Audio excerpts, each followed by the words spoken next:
ব্রট to you by VGuard, co-powered by Sensodyne ও ভিমল বলো কথা Kesari. Associate sponsor UltraTech cement. Lok Sabha ভোটের ফল প্রকাশের আগেই 1 জুন INDIA জোটের শেষ বৈঠক, আর সেই বৈঠকে যোগ দেবেন না মমতা বন্দ্যোপাধ্যায়। তৃণমূল সুপ্রিমো কি বৈঠকে এড়াচ্ছেন? সমালোচনায় সরব বিরোধী রাজনৈতিক দলগুলি ভোটের জন্যই যাচ্ছেন না, গতকাল বড়বাজারের সভায় স্পষ্ট জানিয়ে দিয়েছেন মমতা বন্দ্যোপাধ্যায়। वो इंडिया टीम तो 1 तारीख में ही मीटिंग कर दिया था।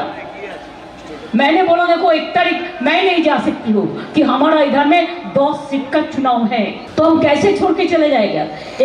एक साइड में साइक्लोन रिलीफ सेंटर और एक साइड में इलेक्शन, हमको सब कुछ करना पड़ेगा, लेकिन my priority is the relief centre, अब my priority is the relief centre. কথা বলবো আমাদের সঙ্গে সৌরভ গুহ প্রতিনিধি রয়েছেন। সৌরভ, মমতা বন্দ্যোপাধ্যায় যে এই বৈঠকে যোগ দিচ্ছেন না, শেষ দফার দিনের এই বৈঠক এবং শেষ বৈঠক INDIA জোটে, তা মমতা বন্দ্যোপাধ্যায় ভ্যালিড রিজনস দিয়েছে, কিন্তু কোথাও গিয়ে বিরোধীরা তারা তো কটাক্ষ করতে চাচ্ছে না। কংগ্রেস বলছে এটা মমতা বন্দ্যোপাধ্যায় কৌশলী চাল, তিনি এড়িয়ে যাচ্ছেন আসলে। নিঃসন্দেহে কাল বড়বাজারে মমতা বন্দ্যোপাধ্যায় তার নির্বাচনী সভা থেকে যে কথাটি বলেছেন যে 1 তারিখ এখানে নির্বাচন রয়েছে এবং নির্বাচন থাকার কারণে তিনি যেতে পারছেন না। এবার শেষ মুহূর্তে তৃণমূল কংগ্রেসের কোনো দিল্লির সাংসদ সেখানে উপস্থিত থাকে কিনা এই ব্যাপারে নিঃসন্দেহে আমাদের নজর রাখতে হবে। তবে কেন মমতা বন্দ্যোপাধ্যায় একেবারে নির্বাচন শেষ হওয়ার ফলাফল ঘোষণার ঠিক আগে ডাকা গুরুত্বপূর্ণ এই বৈঠক কেন যাচ্ছেন না, তিনি কি এড়িয়ে যাচ্ছেন, এই নিয়ে একটা সমালোচনা নিঃসন্দেহে শুরু হয়েছে। আসলে সৌরভ, তৃণমূলের কোনো প্রতিনিধি থাকা, তৃণমূল সুপ্রিমোর নিজের প্রেজেন্ট থাকা, যিনি কিনা INDIA এর নামটা দিয়েছেন, এটা তো দুটোর মধ্যে অনেকটা পার্থক্য।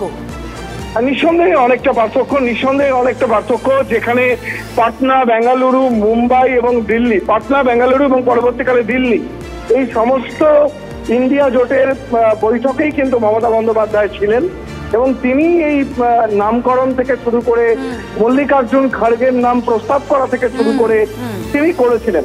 ফলে ফলাফল বেরোনোর আগে ইন্ডিয়া জোটের যখন বৈঠক হচ্ছে, যেখানে ছোট বড় সমস্ত শরিক দল যাচ্ছে, সেখানে মমতা বন্দ্যোপাধ্যায়ের না যাওয়ার ঘোষণা তৃণমূল কংগ্রেস মনে করছে এর মধ্যে কোনো জটিলতা নেই, কিন্তু তার এই ঘটনার দিকে নিয়ে সমালোচনা শুরু হয়েছে। অনেক ধন্যবাদ সৌরভ। কি বলছেন সুজন চক্রবর্তী, কি বলছেন Dilip Ghosh? Back to back. যে বুঝেছেন বিজেপি জেতার চান্স আছে উনি কেটে পড়েছিলেন, এখন বুঝছেন যে বিজেপি হেরে যাবে, একটা ইন্ডিয়া ব্লকের অবশ্যই সরকার করবে, এখন উনি ছোক করছেন, চান্স পেলে ঢুকে পড়বে, কিন্তু উনি তো ইন্ডিয়া ব্লকে নেই। ফলে যাবেন কি যাবেন না এই ধন্দে উনি আছেন।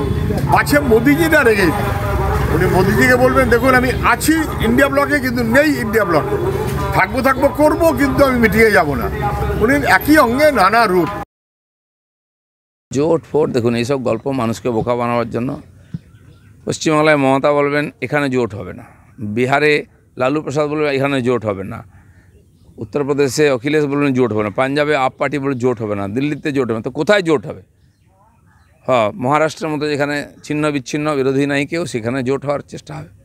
কেরালাতে সেখানে একরকম হবে জোট। এই ধরনের বোকা কথা বললে মানুষ মানবে নাকি?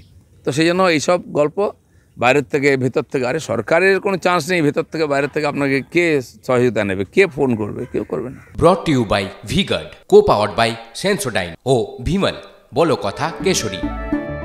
Associate sponsor UltraTech cement.